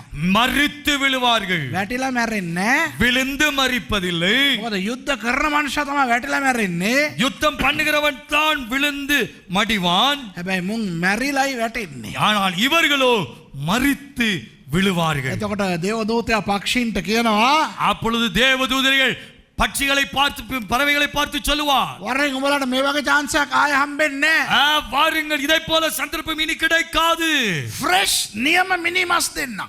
ஃப்ரெஷ் திறமையான மனித மாம்சம் தருகிறேன். සාමාන්‍යයෙන් ඔය එක එක දුප්පත් රටවල් වල මැරෙන මිනිස්සු බඩගින්නේ අර මේ මැරුණාම ඔය පක්ෂීන් ගිහිල්ලා කනවා. ඒ මලමිනි. சில பஞ்சம் இருக்கிற வறட்சியான தேசங்களிலே மனிதர்கள் சாகின்ற இடங்களில் சில மிருகங்கள் பட்சிகள் அவைகளை உண்கிறது. அவர்கள் ඒ මිනිස්සුන් බලපම් පව් ඒ මිනිස්සු ඔක්කොම නිකන් කන්න නැතුව බොන්න නැතුව කෙට්ටු වෙලා එටකටු පේන්නේ. ඒ වගේනේ මැරෙන්නේ. அந்த மனிதர்களை பார்க்க பரிதாபமாக இருக்கும். அவர்கள் மெலிந்து அங்கே குறுகி போய் மிகவும் பரிதாபமான நிலையில தான் அவர் மரித்திருப்பார்கள். දැන් සීන් එක වෙනයි. இங்கே சீன் வித்தியாசம். රජවරු හැම එකමනේ ඉන්නේ. எல்லா ராஜாக்களும் தானே வருகிறார்கள். ඇඟේ වන තිබ්බට ඇඟ තියනවනේ. உன் கொடிய புண்கள் இருந்ததற்கு என்ன, அங்கே உடம்பு இருக்குத்தானே. පක්ෂීන්ට කියනවා හැබැයි ඇවිල්ලා කාපන් රජවරුත් මැරලා ඉන්නවා, අනිත් ඒවාත් මැරලා ඉන්නවා. Full party, all world bird party. பறவைகளை பார்த்தா வாருங்கள், ராஜாக்கள் எல்லாருடைய மாம்சம் இருக்கிறது, முழு உலகத்திற்கும் பறவைகளுக்குரிய பாட்டி வந்து அடித்து புசியுங்கள். අශ්වයාපිට වැඩහොන් තැනන් වහන්සේටත් උන්වහන්සේගේ සේනාවටත් විරුද්ධව යුද්ධ කිරීමට මෘගයාද පොළවේ රජවරුද ඔවුන්ගේ සේනාවන්ද රැස්ව සිටිනවා දුටිමි. 19 වසனம். பின்பு மிருகமும் பூமியின் ராஜாக்களும் அவர்களுடைய சேனைகளும் குதிரையின் மேல் ஏறி இருக்கிறவரோடும் அவருடைய சேனையோடும் யுத்தம் பண்ணும்படிக்கு கூடி வர கண்டேன். එකල මෘගයාද ඌ ඉදිරිහි ඒ හාස්කම් කර උගේ සලකුණ ලැබුවන් සහ උගේ රූපයට නමස්කාර කළවුන් රැවටුවා වූ බොරු අනාගත වතුරුද අල්ලනු ලැබුවෝය. அப்பொழுது மிருகம் பிடிக்கப்பட்டது. மிருகத்தின் முன்பாக செய்த அற்புதங்களால் அதன் முத்திரையை தரித்தவர்களையும் அதன் சொரூபத்தை வணங்கினவர்களையும் மோட்சம் போக்கின கள்ள தீர்க்கதரிசியும் கூட பிடிக்கப்பட்டான். මනමාලයා මුර්ගයාව ඇල්ලුවා. மணவாளன் மிருகத்தை பிடித்தான். හලෝ කවුද මේ මුර්ගයා? யார் இந்த மிருகம்? අර අන්තික්‍රිස්තුස්ගේ මුර්ගයා. அந்த கிறிஸ்துவினுடைய மிருகம். ඒ කියන්නේ හැම යුදෙව් මනමාලයෙක්ම එක එක සත්තුන් අල්ලලා ගේන්න ඇති. ஒவ்வொரு யூத மணவாளன் ஒவ்வொரு விதமான மிருகங்களை பிடித்து வந்திருப்பான். ගජේන්ද්‍රන් කියන යුදෙව්වා පූසෙක්ව ගෙනල්ලා. கஜேந்திரன் யூதன் ஒரு பூனையை கொண்டு வந்து விட்டான். පස්සේ තාත්තාකාර අයිනට කතා කරලා කියලා තියෙනවා. அப்பா பக்கத்துல கூப்பிட்டு சொன்னார், පුතේ පූස හරියන්නේ නැහැ. மகனே பூனை சரி வராது. පස්සේ හැම එකම උඹට පූස් ගජා කියයි. அதுக்கு பிறகு பூஸ்கஜான்னு எல்லாரும் சொல்லுவார்கள். ඒනිසා ගිල්ල මුවෙක්වත් අල්ලගෙන වරන් මුව ආසයි නේද? ஆகவே போய் சொல்லுவா முயலையாவது பிடித்து வா. ඉතින් සමහර හයිෆයි යොදෙව්වෝ ඉන්නේ. சில ஐஃபை யூதர்கள் இருக்கிறார்கள் அல்லவா, සිංහයෝ අල්ලගෙන ගේන්න ඇති. அவர்கள் சிங்கம் பிடித்து வந்திருப்பார்கள். අපේ යේසුස් වහන්සේ කවුද දන්නවද? நம்முடைய இயேசு யார்? මිනිස්සෙකු යේසුස් වහන්සේ. மனிதனாகிய இயேசு கிறிஸ்து. උන්වහන්සේ යුදෙව්වෙක්. அவர் யூதா. යුදා ගෝත්‍රයේ සිංහයානෝ. அவர் யூதாவின் கோத்திரத்தின் ராஜசிங்கம். රජවරුන්ගේ රජතුමා. அவர் ராஜாதி ராஜா. ස්වාමිවරුන්ගේ ස්වාමිතුමා. கர்த்தாதி கர்த்தர். උන්වහන්සේ නිකන් ලෝකල් සිංහෙන් අල්ලන්නේ. அவர் சும்மா சிங்கத்தை எல்லாம் லோக்கல் சிங்கம் பிடிப்பதில்லை. මේ ලෝකේ මවන ලද්ද දා පටන් අද වෙනකන් මේ ලෝකේ විනාශ කරන්න අධිෂ්ඨානය කරගත් ඒ මුර්ගයාව අල්ලනවා. இந்த உலகம் உண்டாக்கப்பட்ட நாளிலிருந்து இன்று வரையிலே இந்த உலகத்தை பாலாக்கி நாசப்படுத்துகிற அந்த மிருகத்தையே அவர் பிடிப்பார். මුර්ගයාව විතරක් අල්ලන්නේ. மிருகத்தை மாத்திரம் பிடிப்பதில்லை, ඌව ඉස්සරහට දාපු ප්‍රපේතවරයාවත් අල්ලනවා. அவர்களை முன்னே போட்ட கள்ள தீர்க்கதரிசியை பிடிப்பார். සාතන්වත් අල්ලනවා. சாத்தானையும் பிடிப்பார். එකල මුර්ගයාද ඌ ඉදිරියේ ඒ හාස්කම් කර උගේ සලකුණ ලැබුවන් සහ උගේ රූපයට නමස්කාර කරලවුන් රැවටුවාව බොරු අනාගත වත්රුද අල්ලනු ලැබුවෝය. அப்பொழுது மிருகம் பிடிக்கப்பட்டது. மிருகத்தின் முன்பாக செய்த அற்புதங்களால் அதன் முத்திரையை தரித்தவர்களை அது சொரூபத்தை வணங்கினவர்களையும் மோசம் போக்கின கள்ள தீர்க்கதரிசியும் கூட பிடிக்கப்பட்டான். ඔවුන් දෙදෙනාම ගෙන්දගමෙන් දැවෙන ගිනිවිලට පානාපීටින් එහලනු ලැබුවෝය. இருவரும் கந்தகம் எரிகிற அக்கினி கடலிலே உயிரோடு தள்ளப்பட்டார்கள். අනික අය ආශ්‍රාපිට වැඩහුන් තැනන් වහන්සේගේ කඩුවෙන් එනම් උන්වහන්සේගේ මුකයෙන් නික්මුණු කඩුවෙන් මරණු ලැබුවෝය. ඔවුන්ගේ මාංශවලින් සියලු පක්ෂියු තෘප්තියට පැමුණු නොය. மற்றவர்கள் குதிரையின் மேல் ஏறினவருடைய வாயிலிருந்து புறப்படுகிற பட்டயத்தால் கொல்லப்பட்டார்கள். மற்றவர்களுடைய மாம்சத்தினால் பறவைகள் யாவும் திருப்தி அடைந்தன. විස්සටයන් තවද පාතාලේ යතුරුද අතේ මහත් දම්වැලක්ද ඇතුව දේවදූතෙක් ස්වර්ගයෙන් බැසෙනවා දුටිමි. 20ஆம் அதிகாரத்துக்கு போவோம். ஒரு தூதன் பாதாளத்தின் திறவுகோலையும் பெரிய சங்கிலியையும் தன் கையிலே பிடித்துக்கொண்டு வானத்தில் இருந்து இறங்கி வர கண்டேன். ඔහු යක්ෂයාද සාතන්ද වූ පුරාණ සර්පයා වන ඒ මහා සර්පයා අල්ලා අවුරුදු දහසකට බැන්දේය. பிசாஸ் என்றும் சாத்தான் என்றும் சொல்லப்பட்ட பழைய பாம்பாகிய வலு சர்ப்பத்தை அவன் பிடித்து அதை 1000 வருஷம் அளவும் கட்டி வைத்து. මිත්‍රවරුනි තේරෙනවද කතාව? அன்பானவர்களே, சிநேகிதர்களே, இந்த கதை புரிகிறதா? අන්තික්‍රිස්තුස්ලා 3 දෙනෙක්නේ. அந்த கிறிஸ்துக்கள் 3 பேர் அல்லவா? පළවෙනියා කවුද? முதலாவது யார்? සර්පයා. சர்ப்பம். එයා තමයි සාතන්. அவன் தான் சாத்தான். හරිනේ? சரிதானே? දෙවෙනියා කවුද? இரண்டாவது யார்? අර ප්‍රපේතවරයා ආස්කම් කරපු එක. அந்த கள்ள தீர்க்கதரிசி. තුන්වෙනියා කවුද? மூன்றாவது யார்? ඒ මුර්ගයා. அந்த மிருகம். පළවෙනියා කවුද? முதலாவது யார்? දේශපාලන අන්තික්‍රිස්තුස් නැමැති සර්පයා. அரசியல் ரீதியான அந்த கிறிஸ்து. දෙවෙනියා කවුද? இரண்டாவது யார்? ආගමික අන්තික්‍රිස්තුස් නැමැති පූජකවරයා. மத ரீதியான அந்த கிறிஸ்துவாகிய ஒரு பூஜகன், ஆசாரியன். තුන්වෙනියා කවුද? மூன்றாவது யார்? ආර්ථික අන්තික්‍රිස්තුස් නැමැති මුර්ගයා. பொருளாதார ரீதியான அந்த கிறிஸ்துவாகிய மிருகம். දෙවෙනියාවයි තුන්වෙනියාවයි අල්ලලා ගිනිවිලේ දානවා. இரண்டாவதை மூன்றாவதானவனை பிடித்து நித்திய அக்கினியிலே போடப்படுவார். ලොක්කව අවුරුදු 10කට ගැට ගහනවා. அந்த பெரியவனை என்ன செய்வார்?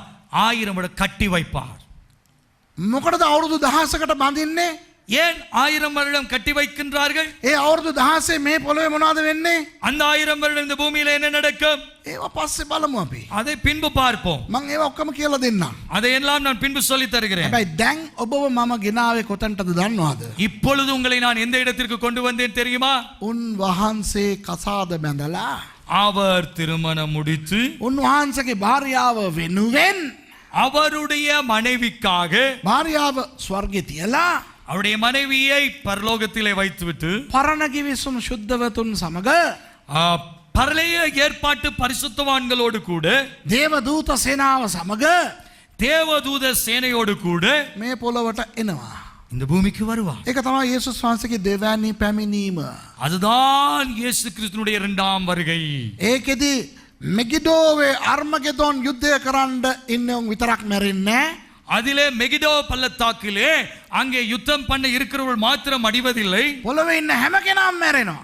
பூமியில் இருக்கிற எல்லாரும் மரிப்பார்கள். දෙපාර්ශ්වයක් හැර.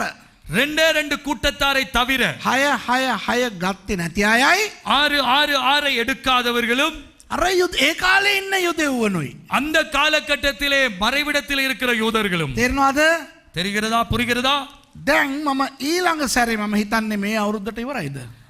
இந்த இடத்துல முடிந்தது என்று நினைக்கிறேன். ඔව් දැන් දෙසැම්බර් ආයේ ඉතින් ඔයගොල්ලෝ නත්තල් සමරන්න ඕනේ. இந்த டிசம்பர் நீங்கள் நத்தார் கொண்டாட வேண்டும். මම ජනවාරි මාසේ ආපහු මම එළිදරව් දේශනා කරන්න පටන් ගන්නකොට ஜனவரி மாதத்திலே மீண்டும் வெளிப்படுத்தலை பிரசங்கிக்க ஆரம்பிக்கிற பொழுது අනේ මේ YouTube එකේ බලන කට්ටිය 36කෝ කියලා ජනවාරි ඉවර වෙන්න කලින් මට වද දෙන්න එපා. யூடியூபில் பார்க்கிறவர்கள் 36ஆம் பாகம் எங்க 36ஆம் பாகம் எங்க என்று சொல்லி என்னை தொந்தரவு கொடுக்க வேண்டாம். 36 එන්නේ ජනවාරි ඉවර වෙනකොට 2017. அதாவது 36ஆம் பாகம் 2017ஆம் ஆண்டு ஜனவரி மாதத்தின் பின்பு வரும். ඒකෙදී அதிலே දැන් යේසුස් වහන්සේගේ පැත්තෙන් මං කිව්වේ මේ උන්වහන්සේ මේ ආර්මගෙදොන් යුද්ධයට ආපෙවුන්ව විනාශ කරන හැටි ඔක්කොම. இப்ப இயேசு கிறிஸ்துவின் பக்கத்தில் இருந்து தான் நான் சொன்னேன். இயேசு என்ன செய்வார், அர்மகதோன் யுத்தத்தில் என்ன செய்வார், எப்படி தோற்கடிக்கப்படுவார், அழிக்கப்படுவார், இதெல்லாம் சொன்னேன். ඒක අපි 19 නේ බැලුවේ. அது 19 தானே பார்த்தோம். මං 17යි 18යි කියලා දෙන්නම්. 17 18ஆம் அதிகாரங்களை சொல்லி தருவேன். අවසානයේදී මේ ලෝකේ උන්න ඒ අයට මොනවද වෙන්නේ කියලා. பூமியிலே கடைசியா இருக்கின்றவர்களுக்கு என்ன நடக்க போகின்றது. ඊට පස්සේ அதன் பின்பு අර අවුරුදු 10 ගැන මං කතා කරන්නේ. அந்த 1000 வருட அரசாட்சியை குறித்து අපි பேசுவோம். දෙවියන් වහන්සේට ස්තුතිවන්ත වෙන්න ඕනේ. நாம் தேவனுக்கு நன்றி செலுத்த வேண்டும். භයානක කල් තියෙනවා අනාගතේ. எதிர்காலத்திலே பயங்கரமான காரியங்கள் உண்டு, හැබැයි சம்பவங்கள் உண்டு. අපි බේරි නේද? நாம் தப்பித்து අපි යේසුස් වහන්සේව පිළි අරගෙන ඉන්නවා. நாம் இயேசுவை ஏற்றுக்கொண்டிருக்கிறோம். වර්තමානයේ අපි යේසුස් වහන්සේගේ මනාලිය හැටියට ඉන්නවා. இப்பொழுது நிகழ்காலத்தில் இயேசு கிறிஸ்துவினுடைய மனவாட்டியாக இருக்கிறோம். සභාව උසවා ගන්නු ලබන කාලේ අපි යන්න බලන්න ඕනේ. சபை எடுத்துக்கொள்ளப்படுகின்ற நேரத்திலே போவதற்கு நாம் பார்த்து கொள்ள வேண்டும். සූදානමින් ඉමු. ஆயத்தமாக இருக்க வேண்டும். ලෝකයේ අද අපිව බොහෝ දේවල් තුලින් පිනවමින් තිබෙනවා. இன்று உலகம் நம்மை அநேக காரியங்களிலே நம்ம கர்ணமடிக்க வைத்துக் கொண்டிருக்கிறது. බොහෝ දේවදාසයින් රැවටෙනවා. அநேக ஊழியக்காரர்கள் வஞ்சிக்கப்பட்டிருக்கிறார்கள். බොහෝ අය සේවය දාලා යනවා. அநேகர் ஊழியத்தை விட்டு போகிறார்கள். බොහෝ අය වෙන ආගමික අයව කසාද බැඳගෙන යනවා. அநேக தேவனுடைய பிள்ளைகள் அந்நிய மதத்தவர்களை திருமணம் முடித்துக் கொண்டு போய் கொண்டிருக்கிறார்கள். සේවයට එන්න යන මිනිස්සු දාලා දුවනවා. சேவை ஊழியத்திற்கு வருகிறவர்கள் ஊழியத்தை விட்டு ஓடுகிறார்கள். බයිබල් ස්කූල් වල ඉන්න මිනිස්සු දාලා දුවනවා. வேதாகம கல்லூரியில வந்து படிக்கிறவர்கள் விட்டு ஓடுகிறார்கள். පල්ලි වල ඉන්න මිනිස්සු දුවනවා. சபையில் இருக்கிறவர்கள் சபையை விட்டு ஓடுகிறார்கள். ඒ වගේ මෝඩ වෙන්නේ නැතුව அப்படி முட்டாள்களாகாமல் අපි සභාව උසවා ගන්නු ලබන වෙලාවේ சபை எடுத்துக்கொள்ளப்படுகிற காலகட்டத்திலே උන්වහන්සේ විසින් උසවා ගන්නු ලබන පිණිස அவரோடு கூட எடுத்துக்கொள்ளப்படத்தக்கதா උන්වහන්සේ තුල සුද්ධව අපි ජීවත් වෙනවා. அவருக்குள்ளே பரிசுத்தமான்களாய் வாழ்வோம். නැගිට සිට දෙන්නෙක් යාඥා කරලා ඉවර කරන්න. நாம் யாவரும் எழுந்திருப்போம். 2 பேர் ஜெபியுங்கள்.